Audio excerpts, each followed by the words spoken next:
Hello বন্ধুরা, দেখতে পাচ্ছেন হেলিকপ্টার দিয়ে জল দেওয়া হচ্ছে, ফসলে জল দেওয়া হচ্ছে। তো ভিডিওটা কেমন লাগছে আপনারা কমেন্টে জানাবেন।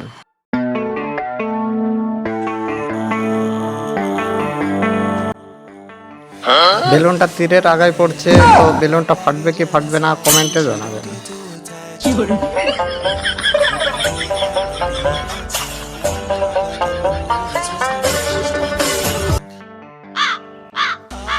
যখন এই মেয়েটা হেঁটে আসছে বলে বাইকওয়ালাও হেঁটে যাবে ওনার সাথে সাথে, কিন্তু ওনা জানে না যে ওনার হাতে একটা পাথর রয়েছে।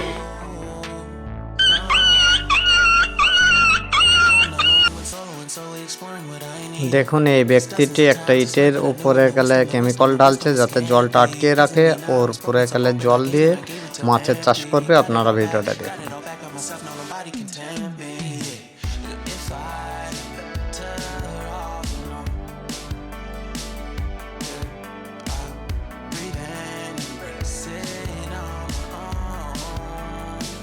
ভিডিওটা কেমন লাগছে আপনারা কমেন্টে জানাবেন। আর এরকম ধরনের ভিডিওটা দেখার জন্য আমার চ্যানেলটিকে সাবস্ক্রাইব করে আমার সাথে থাকবেন, আর লাইক শেয়ার কমেন্ট করবেন।